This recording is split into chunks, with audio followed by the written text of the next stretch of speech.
Kamandano, sekarang bukan cuma kamu yang punya kanuragan, tetapi sambutlah kedatangan pendekar syair berdarah.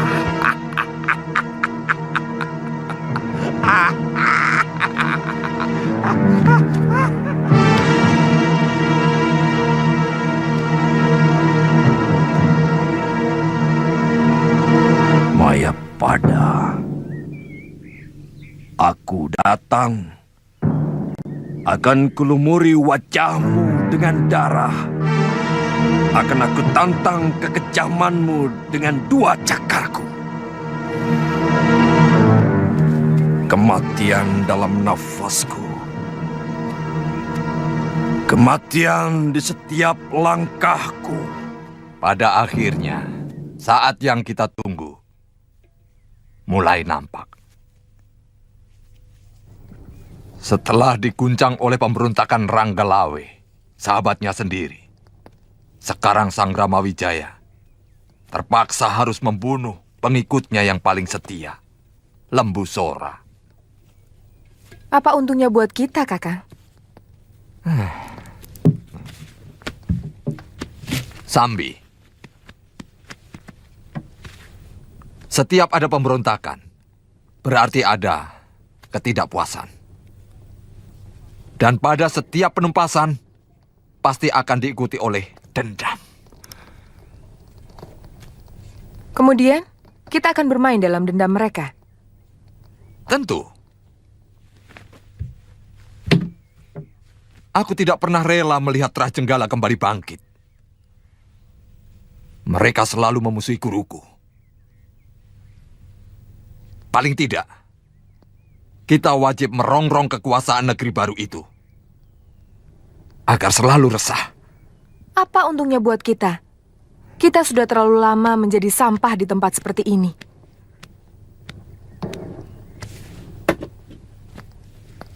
Kita seperti tikus yang ketakutan. Padahal kita ini sepasang pendekar yang sangat disegani. Itulah persoalannya. Kita harus secepatnya mengembalikan kebesaran nama kita. Tentu tidak dengan melanglang bumi dan mengalahkan semua pendekar yang kita jumpai seperti dulu lagi. Itu ketinggalan zaman. Itu masa lalu yang harus kita lupakan. Dulu ada orang semacam Patih Kebo Mundarang yang bisa melambungkan nama kita, yang membuat kita sangat disegani. Di Kediri sampai Singosari. Lalu sekarang ini siapa, Kakang?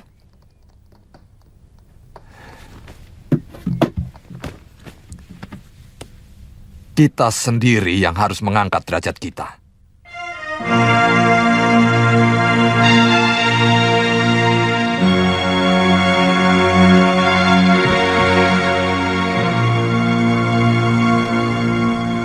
Sudah lama tongkat pencabut roh ini tidak mengambil kurban. Kakang belum menjelaskan. Bagaimana kita bermain di dalam dendam mereka? Kita harus segera bergerak, Nyai Dewi.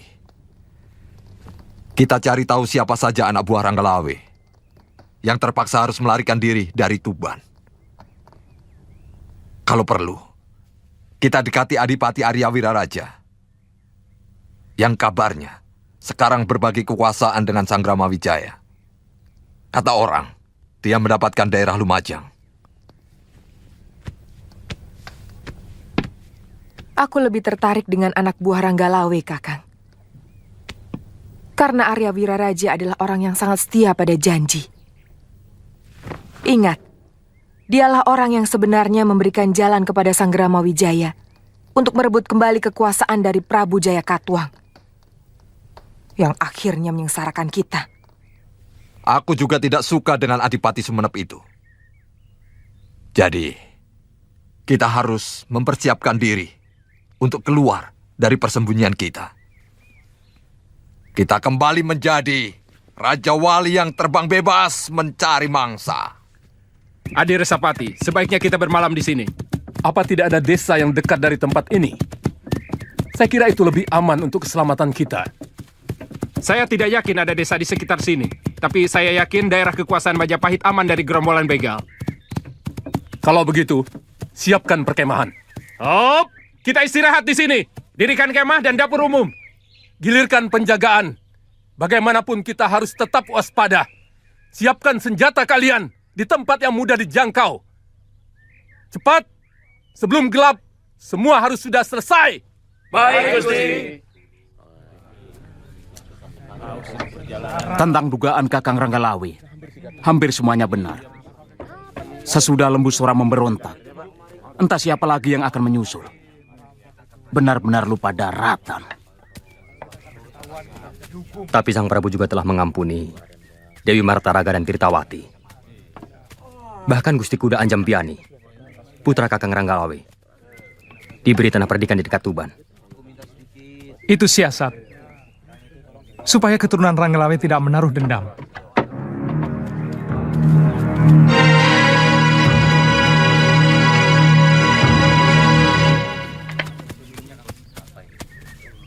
Ada apa, Ribung? Rombongan saudagar melintasi hutan kidul. Mereka membawa upeti.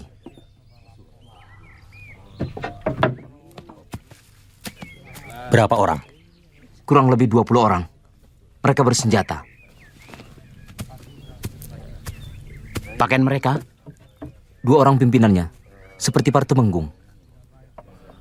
Artinya mereka bukan pedagang, Ribung. Kalau saudagar, paling banter mereka membawa pendekar bayaran. Mungkin mereka rombongan dari Lasem. Atau dari Boja. Yang mau mengirim upeti ke kota raja. Bagaimana? Kita harus hidup. Untuk itu, kita harus terus-menerus menambah bahan makanan. Juga kita perlu pakaian. Sudah lebih dari 3 tahun kita hidup seperti binatang. Yang hanya menyantap ayapan. Kita akan jadi perampok, Jarawaha. Iya, kita sangat kepepet.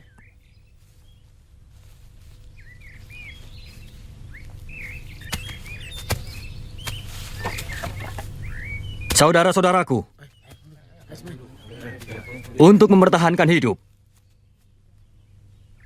kita akan melakukan penyergapan pada rombongan yang kemungkinan membawa upeti buat musuh kita. Kalian siap? Siap! Kalau begitu, siapkan perlengkapan kalian. Begitu gelap, kita berangkat.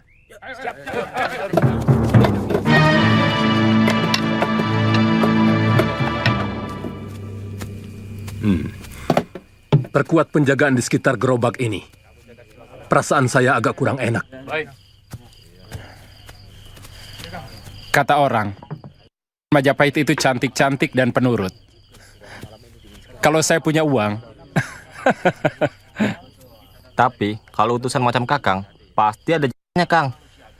tergantung jumlah upeti yang dibawa. Kalau daerah kecil, dengan upeti ala kadarnya, ya sambutannya biasa-biasa saja. Banyak yang ngomong kalau Rakrian Kanuruhan Majapahit itu orangnya rata-rata mata duitan. Gila harta. Bagaimana Jarawaha? Sudah terkurung. Usahakan. Jangan terlalu banyak korban. Ingat, kita bukan perampok. Kita hanya butuh barang jarahan untuk menyambung hidup. Apa bedanya? Kita sudah tidak memiliki masa depan. Adalah bodoh kalau kita mimpi untuk bisa bangkit dan mengalahkan kekuatan Majapahit. Kita akan selalu melakukan pencegatan untuk bisa hidup. Lalu apa bedanya dengan perampok? Hanya ada 2 pilihan, Gelatik. Kita jadi rampok untuk bisa hidup atau kita menyerah ke Majapahit untuk menerima hukuman, mungkin hukuman mati.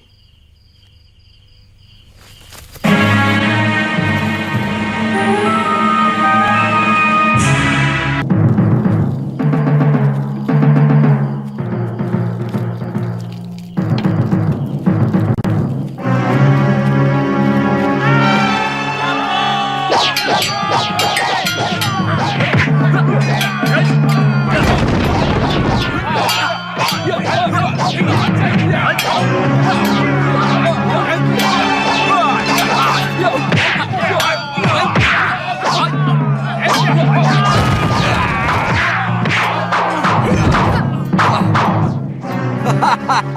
Bangun pendekar. Akulah lawanmu yang sepadan. Hati-hati Resapati. Kelihatannya pendekar bukan itu cukup tangguh. Jangan gentar. Kita lawan mereka, apapun yang terjadi. Kalau sampai kita kalah, kamu harus segera lari ke Majapahit. Laporkan semua kejadian ini. Ya, baik. Biar aku yang menyelesaikannya, Kakang.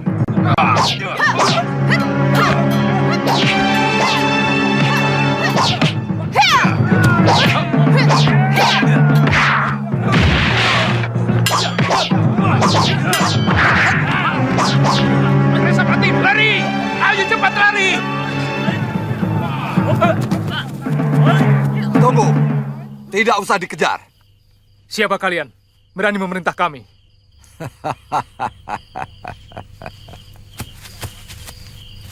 Siapa?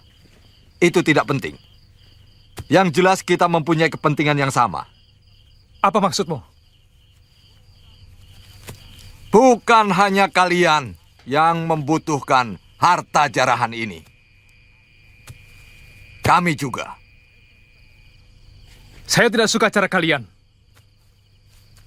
Dan jangan salah, kami bukan rampok. Kami pejuang-pejuang Tuban. Oh, rupanya kalian anak buah Ranggalawe. Aku bisa mengerti kenapa kalian begitu dendam terhadap sekutu-sekutu Majapahit. Siapa sebenarnya Kisanak? Orang yang sangat menaruh dendam kepada semua orang Majapahit. Bagaimana kalau kita bergabung? Kalian semua menjadi anak buahku. Kurang ajar. Siapa yang sudi jadi anak buah kalian? Kalau mau, kalianlah yang jadi anak buahku. Tidak mungkin, Kisanak. Dari segi apapun, kalian hanya pantas menjadi anak buah kami. Ilmu silat kalian masih cetek, apalagi pengetahuan kalian. Hanya sampai sebatas Tuban. Kurang ajar.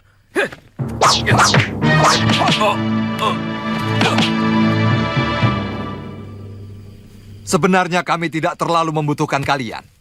Karena sebenarnya kurang menguntungkan. Tapi, sebagai manusia yang memiliki kesamaan perasaan, kami berikan kesempatan pada kalian untuk dapat bergabung bersama kami. Melampiaskan dendam kalian pada orang-orang Majapahit yang menyebalkan itu. Bagaimana? Atau kalian semua akan kami habiskan. Terus terang, kami tidak suka ada pesaing. Dan itu tidak sulit bagi kami.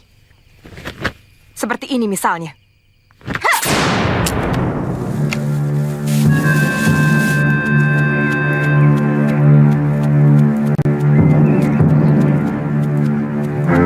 Kisanak siapa? Kenapa lari ketakutan? Apa saya ada di daerah Majapahit?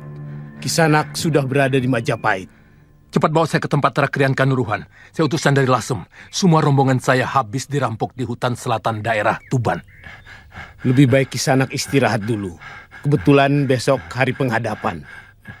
Kalau kalian benar-benar memiliki kesamaan tujuan dengan kami, yaitu menggerogoti kekuatan Majapahit, maka langkah awal yang baru kita lakukan tadi malam masih jauh dari tujuan.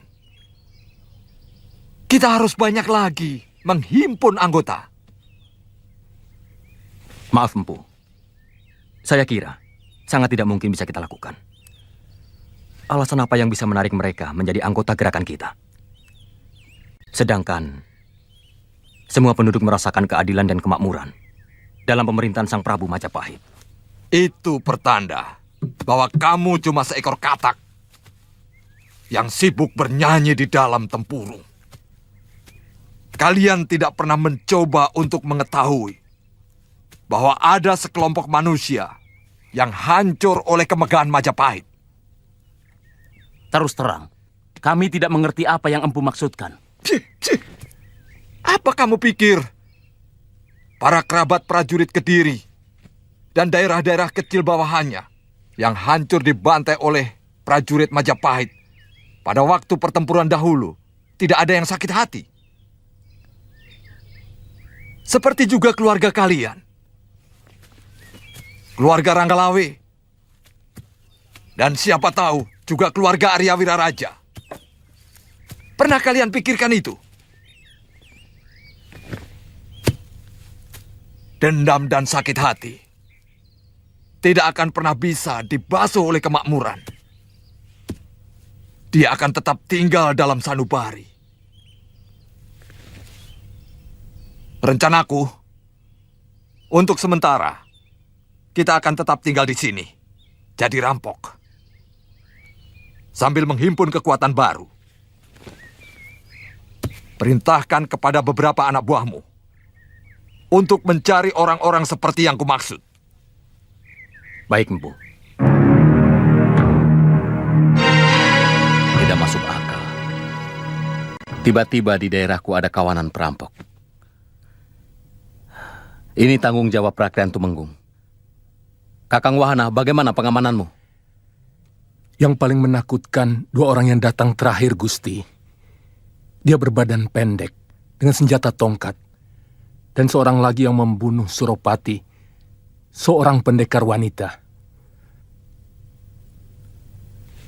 Jangan-jangan Potong Bajil dan Dewi Sambi. Ampun, Gusti Prabu. Ini laporan pertama tentang adanya begal di negeri kita, Gusti. Sudah lama hamba membentuk pasukan peronda di setiap daerah, termasuk daerah Tuban dan sekitar Gunung Lamongan. Tapi selama ini, tidak ada keluhan tentang perampok. Hamba curiga, ini gerakan baru. Kirimkan segera pasukan ke sana. Saya tidak mau ada sedikit pun keresahan di negeri ini. Baik, Gusti Prabu. Kalian tahu, bahaya sebuah negara kalau keamanan dan ketentraman rakyatnya terganggu. Keresahan. Dan keresahan rakyat yang menyebabkan mereka meragukan kemampuan rajanya untuk memberikan perlindungan dan ketentraman pada mereka. Apalagi kalau pengaconya itu bukan perampok biasa, bukan penjahat biasa, tapi pengacau yang memang sengaja ingin melihat keruntuhan negeri ini. Ampun, Gusti Prabu. Semua titah Gusti akan kami kerjakan dengan sungguh-sungguh. Hamba mohon perkenan Gusti untuk secepatnya menyelenggarakan pertemuan dengan seluruh senopati dan Tumenggung Majapahit yang akan hamba pimpin bersama Rakyat Tumenggung dan Rakyat Rangga. Itu memang tugasmu, Kakang Pati. Saya ingin agar pengacau-pengacau itu segera diringkus secepat mungkin. Baik. Bagaimana kalau kita bergerak sendiri ke Gunung Lamongan? Saya yakin pasti mereka kelompok Tong Bajil dan Dewi Sambi. Jangan, Kakang. Kelihatannya Gusti Prabu menaruh perhatian khusus dalam masalah ini. Kita harus mampu meyakinkan Rakyat Tumenggung agar diberi tugas khusus. Apa mungkin Empu Wahana tahu bahwa saya sangat dekat dengan Paman Lembusora? Pada akhirnya mereka sangat menyesal dengan tewasnya Paman Lembusora. Mudah-mudahan begitu. Saya setuju dengan pendapat Arya Kamandanu untuk mengirimkan Telik Sandi lebih dulu sebelum mengirim pasukan. Kenapa tidak langsung menyerbu mereka dan menghabisi sekalian? Resapati bisa menunjukkan sarang mereka. Paling tidak tempat di mana rombongan itu dirampok. Jangan gerusa-gerusu, Wahana. Kita harus berpikir lebih jernih dan tidak menggampangkan. Saya tahu, kalau Gusti Prabu memerintah, selalu mendesak. Tetapi kita tidak boleh gugup, sampai harus melupakan kewaspadaan. Sebab kalau dugaan Kamandanu itu benar, bahwa pimpinan mereka adalah Empu Tong Bajil, maka sangat jelas, mereka memiliki maksud lain. Bukan hanya sekedar merampok. Bagaimana pendapatmu, Kamandanu? Saya cenderung setuju dengan pendapat Gusti Prabu. Bahwa mungkin ada kesengajaan kelompok tertentu untuk menciptakan keresahan di Majapahit. Dan kalau memang ini yang terjadi, maka perampok di Gunung Lamongan mungkin hanya sebagian kecil saja dari rencana gerakan besar mereka. Untuk menghadapi gerakan seperti itu, lebih baik kalau kita mengirimkan Telik Sandi yang merangkap juga sebagai pembasmi. Maksud saya, seorang Telik Sandi tapi memiliki ilmu kanuragan. Kalau Gusti Pati dan Gusti Rakyat Tumenggung percaya, saya dan Arya Kamandanu bersedia menerima tugas itu. Sebab, kalau pendekar cebol itu benar-benar Tong Bajil, maka bukan tugas ringan untuk menumpas mereka. Orang itu memang licik. Dia juga salah seorang yang menyebabkan runtuhnya Singosari. Dan kalau tidak salah, dulu dia juga memakai cara yang sama. Mereka meresahkan rakyat Singosari yang berada di Jasun Mungkal, yang kemudian menyebar semakin luas. Bagaimana Tumenggung? Mungkin apa yang ditawarkan Sakawuni dan Kamandanu cukup baik. Yang penting, apapun yang dilakukan oleh Kamandanu dan Sakawuni harus selalu dilaporkan ke Majapahit. Ini tugas sebagai prajurit Majapahit, bukan sebagai pendekar yang bisa berbuat seenaknya. Bagaimana? Kalau kalian setuju, saya izinkan berangkat. Kami hanya mengusulkan, Gusti Temunggung. Kalau Tuan punya tenaga yang handal, silakan. Yang kubicarakan, masalah kepatuhan Wuni. Apa begitu bejatnya kaum pendekar dalam masalah kepatuhan? Apa sudah seperti binatangkah perilaku pendekar sampai Gusti Temunggung begitu cemas? Maksud saya, kalian harus cepat melapor ke Majapahit. Apapun yang kalian temukan, kalau bisa secepatnya. Muram. Selaksa geram mendekam dalam kepalaku. Amarah. Karena selalu kalah dan dikalahkan oleh kekuasaan tangan-tangan nasib yang mencengkeram masa depanku. Kau hancurkan semua mimpi-mimpiku dengan kekuatanmu tanpa batas. Kau umbar kekuasaanmu untuk beribasku dengan berbagai dalih. Oh, Pukulun! Jumawa kau! Dengan pisau hukummu yang tidak bisa ditawar. Bumi sudah seperti hamparan beribu bangkai. Busuk! Hah. Menyengat menembus langit. Awan-awan menyingkir. Para dewa menutup hidung sambil berlari. Sembunyi di bawah kasur bidadari, bertabur bunga dan minyak kesturi.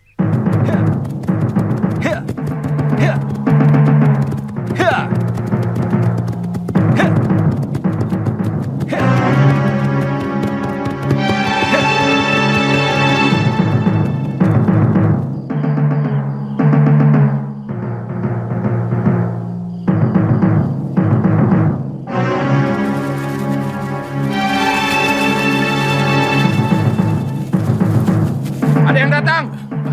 Mereka bersenjata lengkap. Pasukan Majapahit. Saya tidak tahu. Bangunkan yang lain, saya mau laporan.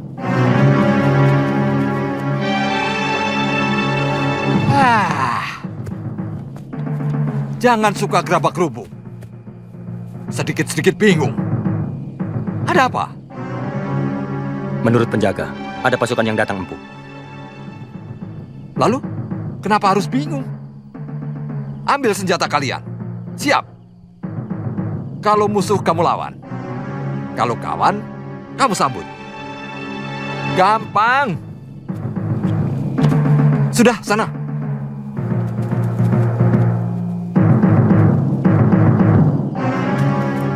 Ayo semua siaga!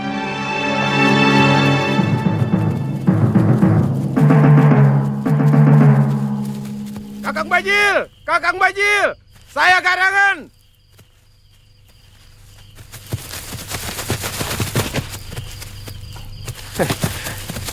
Aku mau ketemu Kakang Bajil. Garangan.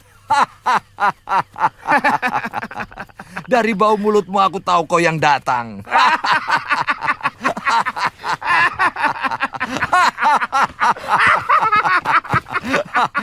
Ayo.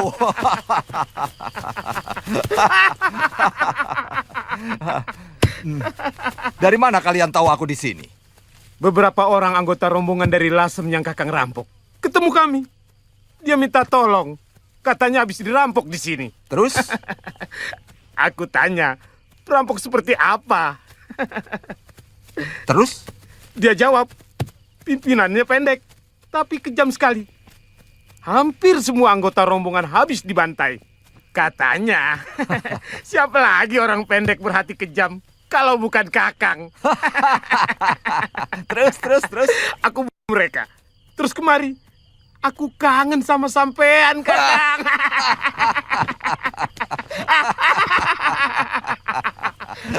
Kakang.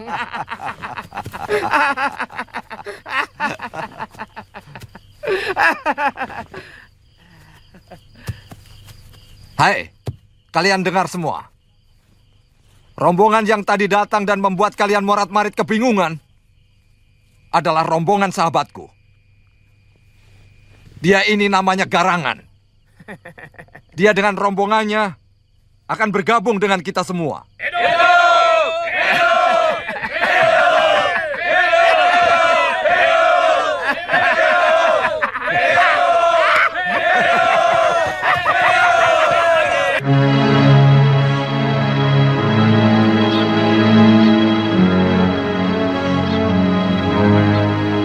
Masih jauh Gunung Lamongan dari sini, Kakang?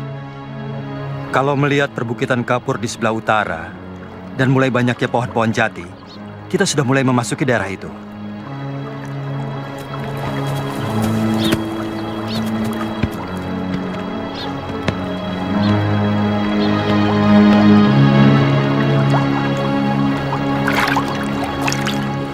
Selama ini kami terpaksa selalu berpindah-pindah tempat untuk mempertahankan hidup.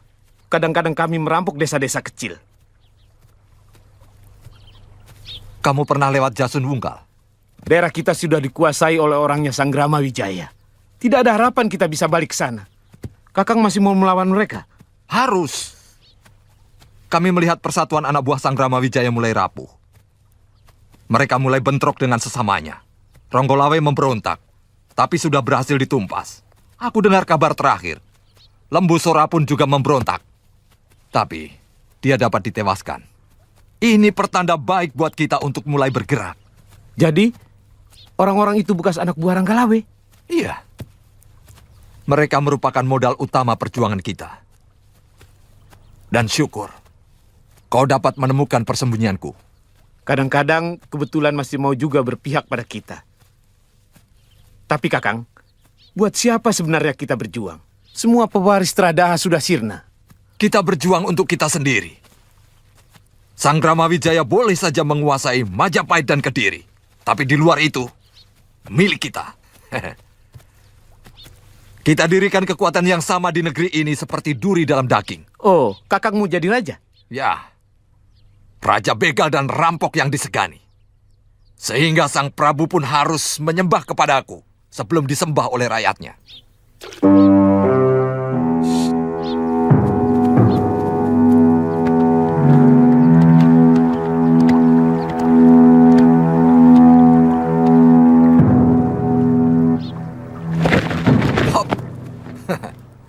Ternyata kita ketemu lagi, anak muda. Rupanya Dewata sengaja mengirimkan pedang itu untukku. Jangan mimpi, Tong Bajil. Hari ini barangkali akan menjadi hari naas bagimu. Di sini kita akan tentukan siapa yang lebih pantas memiliki pedang itu. Dan kau tidak akan kubiarkan lolos lagi, Sakawuni. Aku sudah bersumpah untuk menangkal kepala pengkhianat. Dari dulu, kesenanganmu hanya mengumbar mulut, Bajil. Lakukanlah kalau kau mampu. Tidak lama lagi, perempuan Bilal. Serahkan pedang itu. Aku janji nyawamu tak akan kusik. Bila kau serahkan pedang secara baik-baik. Baik.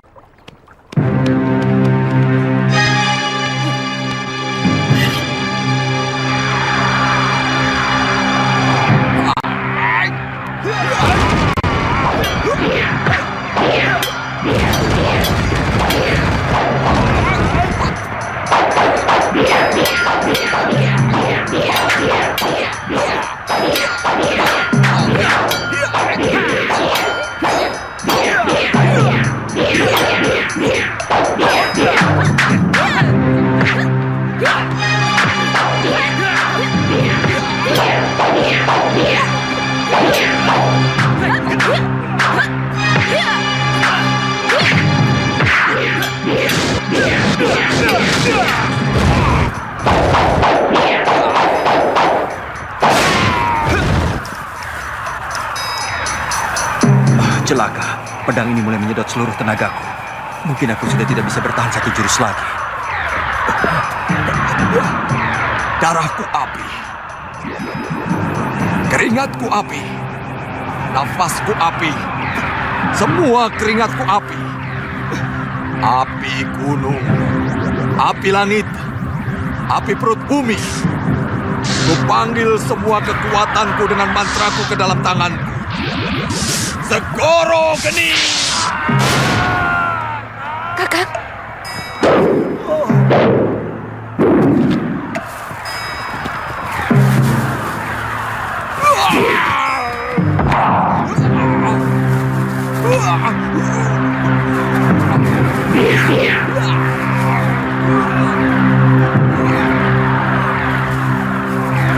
Sekarang saatnya kau harus merasakan kehebatan pedangmu sendiri, anak muda.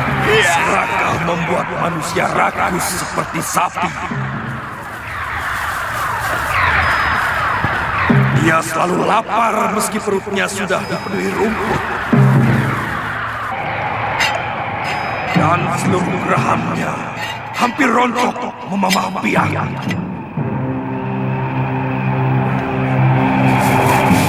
Sapi-sapi mengajar anak sapi untuk terus merasa lapar.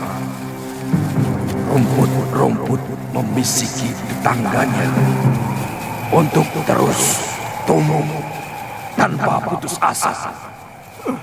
Diam! Sairmu lebih butut dari pakaian dan rambutmu. Tanpa kendali air liurnya mengucur setiap melihat padang-padang rumput hijau royo-royo.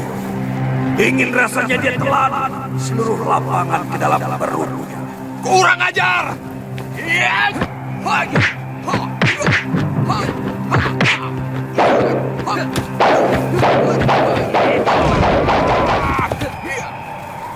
Rupanya kamu bukan sembarangan, Kisanak. Kamu mau pamer kepandaian di depan Tong Bajil? Baik. Darahku api. Keringatku api. Nafasku api. Semua keringatku api. Api gunung. Api Daya mantra api gunung. menyiram manusia dengan darah dan lupa. Kurang ajar. Dia mengacaukan isi otakku. Lebih baik tidak usah kuladeni.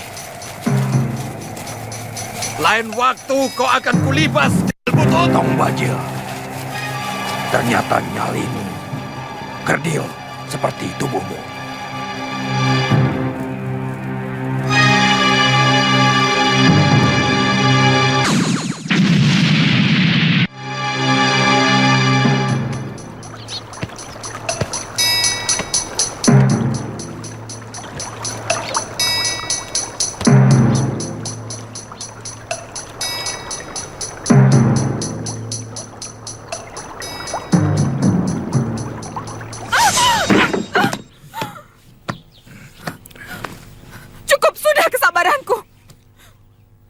Suami berhati semacam kau harus dibalas. Bagus. Bagus. Ayo. Sudah cukup.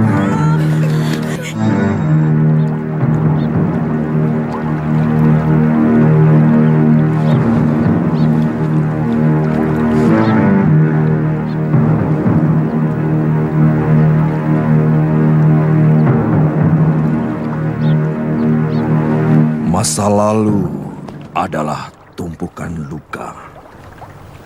Masa lalu menyimpan sepenggal suka dan nesama.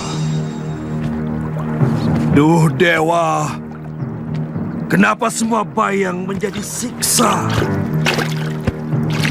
Kenapa setiap langkahku mengundang duka? Anak durhaka!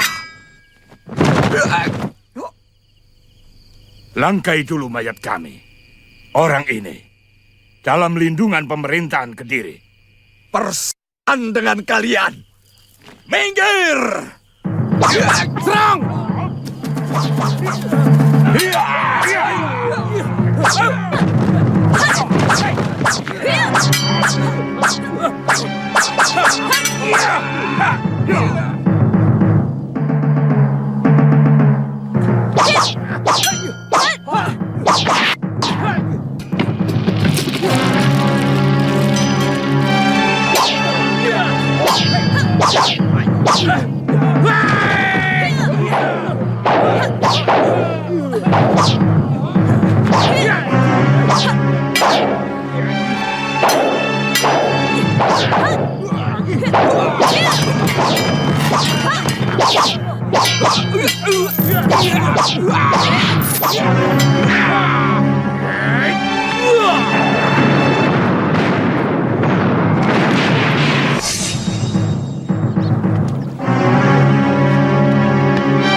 Kakang Kamananu.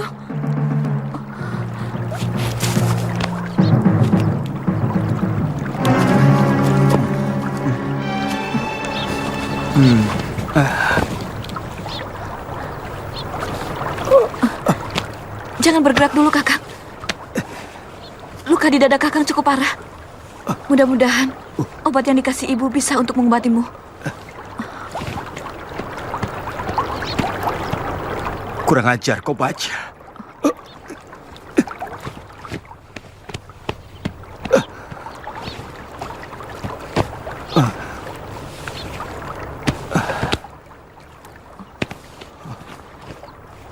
Untung tidak mengarah ke jantung.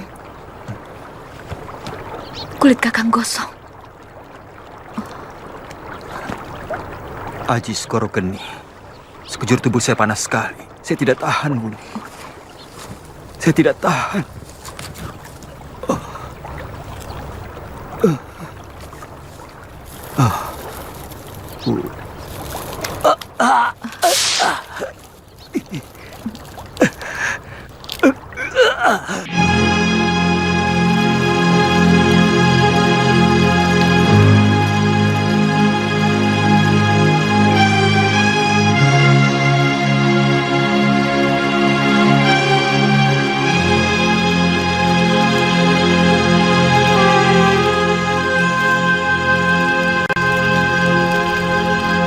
Minum, Kakang.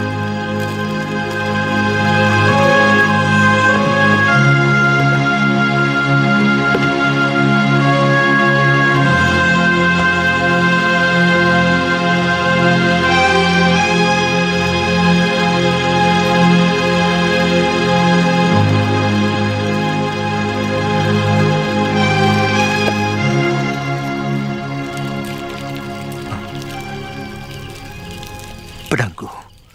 Mana pedangku? Di bawah lari tong bajil, Kakang. Sambi! Sambi!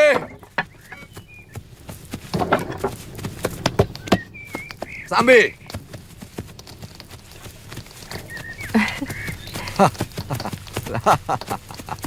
Lihat apa yang kudapat. Rupanya pendekar itu dikirim kemari untuk menumpas kita, Kakang. Tidak usah khawatir, Nyai. Dia sudah kukirim ke neraka dengan ajian Segoro Geniku. Tapi mana tongkatmu, Kakang? Hancur oleh pedang ini. Tapi tidak apa-apa, Nyai. Rupanya pedang hebat ini tidak mau ada saingan. Dia baru mau jadi milikku apabila tidak ada tongkat pencabut roh. Kenapa? Bagaimanapun, tongkat pencabut roh itu sudah menyatu dengan jiwa Kakang. Sudah tidak bisa dihitung lagi musuh yang tewas di ujung tongkat itu. Tapi Sambi, dengan pedang ini, seluruh isi jagat ini akan kutaklukkan. Akan kulibas semua Narpati dan Senopati Majapahit. Dia datang sendirian, Kakang. Tidak. Sakawuni bersamanya. Tadinya keduanya mau kuhabisi. Tapi tiba-tiba muncul pendekar aneh. Yang memiliki ajian yang juga aneh. Syair yang dia baca mampu merusak dan mengacaukan pikiranku. Aku jadi bingung. Tiba-tiba, aku sudah berada di hutan ini. Apakah Kakang tidak curiga bahwa mereka dikirim Majapahit untuk menumpas kita? Aku tidak peduli. Bahkan sekarang, aku sangat ingin mencoba kehebatan pedang ini.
Kau lupa padaku, Kamandanu?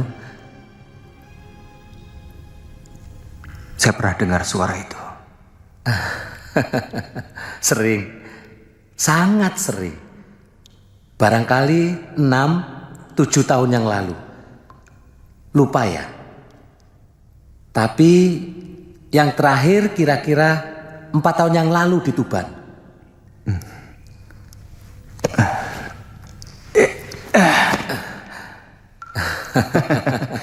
Wirot. Kamandanu. Ternyata kau juga ada di sini. Iya. Aku mimpi ketemu guru. Beliau menyuruhku menjaga gua jamur ini. Katanya ada mutiara yang tersimpan di sini. Mutiara? Iya. Tapi sebelum guru bilang, aku sudah terbangun.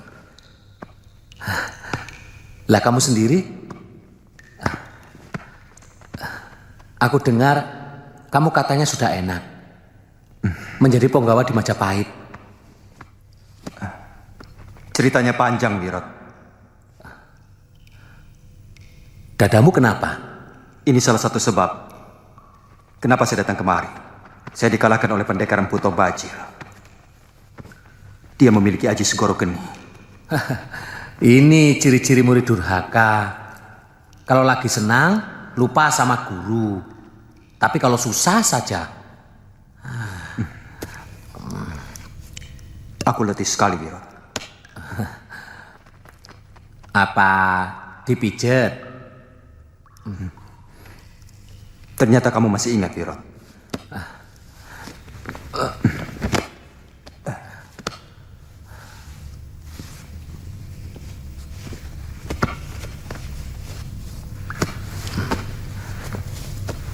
Aku sangat sedih mendengar cerita tentang keluargamu, Kamandanu.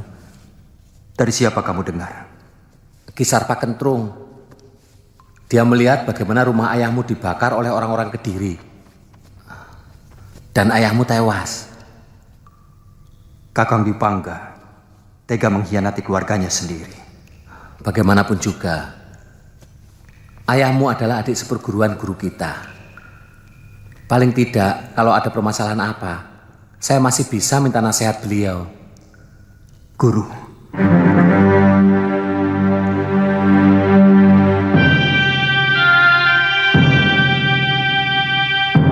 Kamandanu.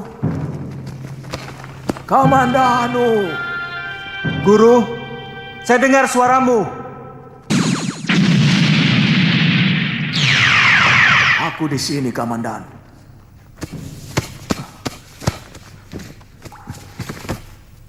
Maafkan saya, Guru.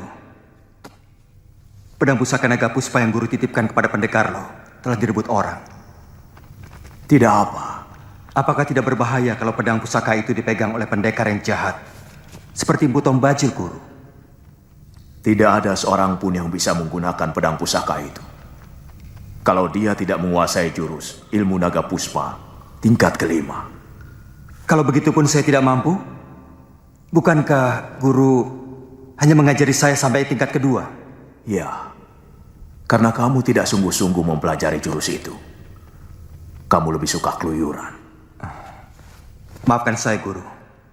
Kalau begitu apa yang harus saya lakukan untuk mengambil kembali pusaka buatan Guru? Aku akan meninggalkan mutiara ilmu. Yang harus kalian pecahkan sendiri. Rahasianya. Di mana mutiara itu, Guru?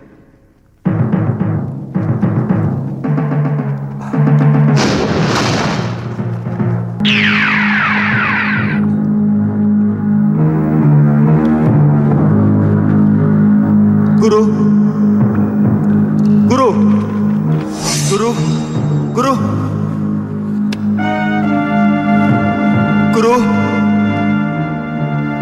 Guru! Guru!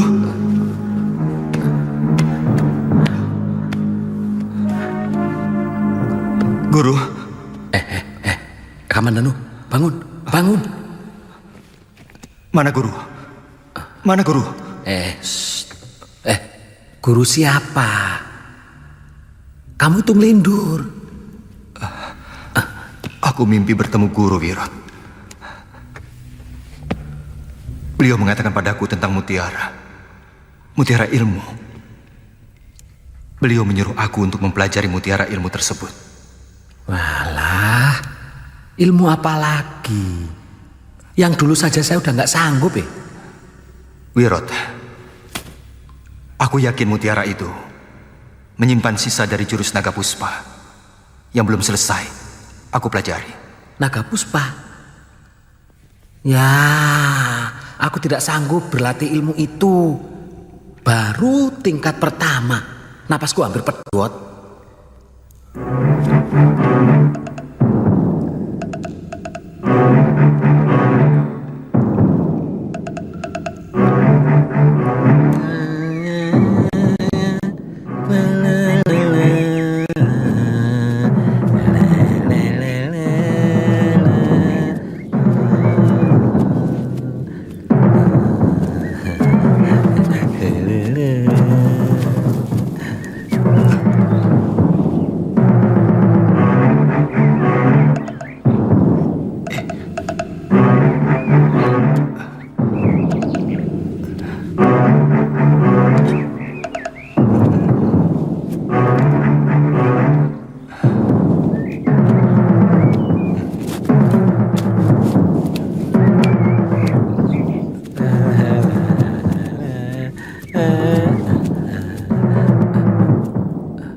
Kamandanu. Cari apa Kamandanu? Seluruh gua ini sudah aku ubek-ubek. Nih lihat, aku bawakan burung kesukaanmu.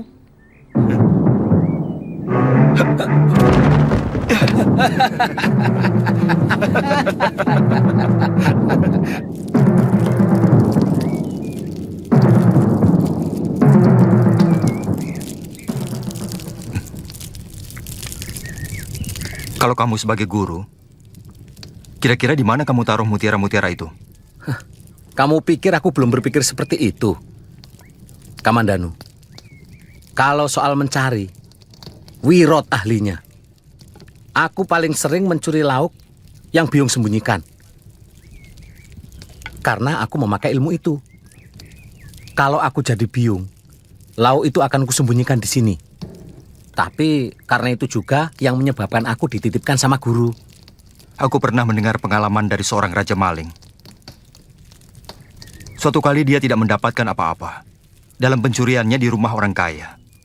Padahal dia sudah mencarinya di tempat-tempat yang paling sulit dan paling tersembunyi. Terus?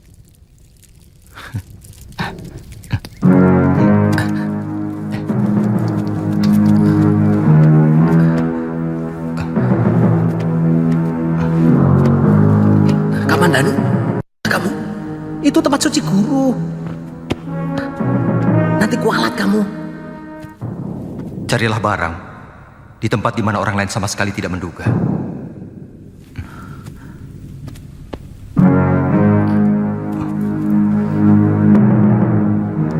Wirot, coba dengar.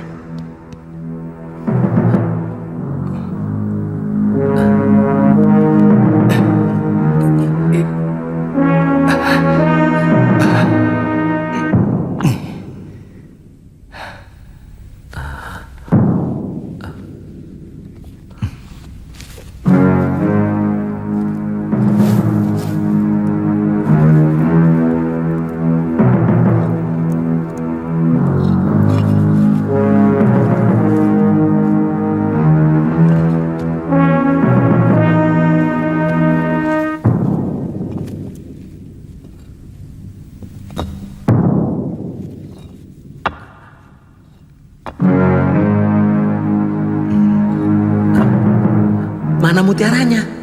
Ini mutiaranya. Mana? Lihat, Wiro.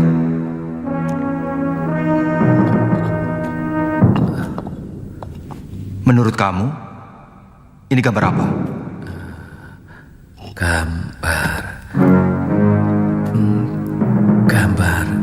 Gambar naga bumi. Tapi mana mutiaranya? Inilah mutiara ilmu yang diberikan guru kepada kita. Aku yakin ini sebuah rahasia dari jurus naga puspa. Lihat puspa yang ada di samping. Coba kamu baca tulisan di bawah ini.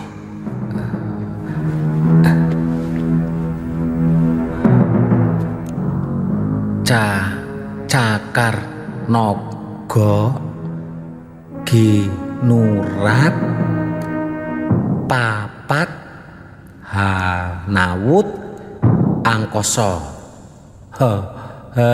Apa artinya?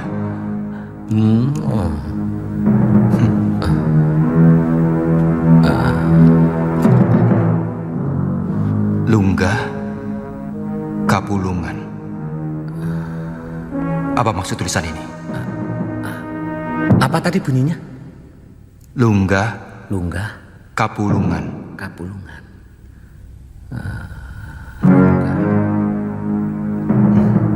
Kamu tahu arti tulisan ini, Wirot? Sebentar. Saya pernah mendengar kata-kata itu. Kalau Kapulungan itu nama sungai yang ada di barat. Kalau Lunggah, aku lali kok, aduh, aku lupa.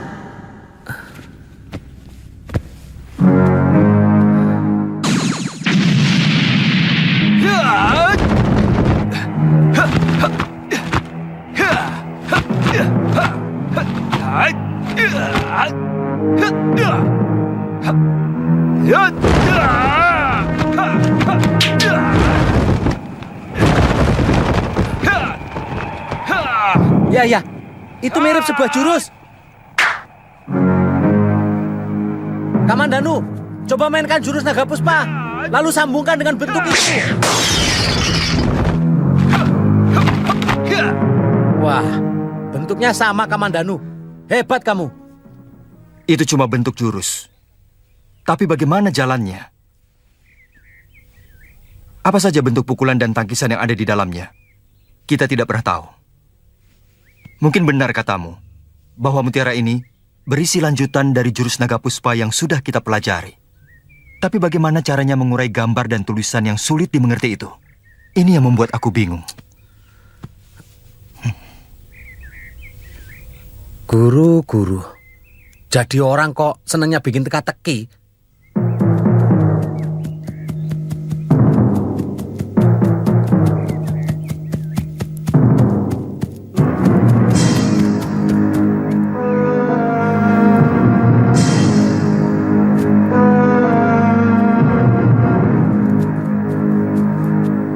Kalau sampai besok, Kamandanu dan Sakawuni tidak datang, kita akan langsung menyerbu perampok itu.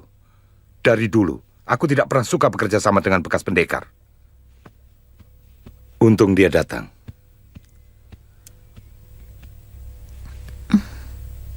Silakan.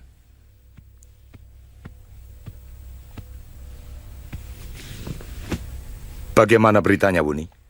Kekuatan mereka lebih dari 300 orang. Yang kami curigai ternyata benar. Pimpinannya bernama Empu Tong Bajil dan Dewi Sambi. Kedua pendekar itu tidak boleh dipandang enteng.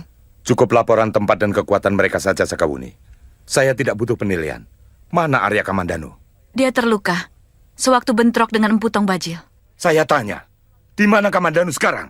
Jangan kasar padaku, Rake. Aku bukan budak Tuan. Aku bukan bawahan Tuan. Dan aku melakukan tugas ini atas persetujuan Patih Nambi. Kenapa Tuan memperlakukan saya seolah-olah kami mendapat keuntungan dari tugas ini? Saya peringatkan sekali lagi, Tuan.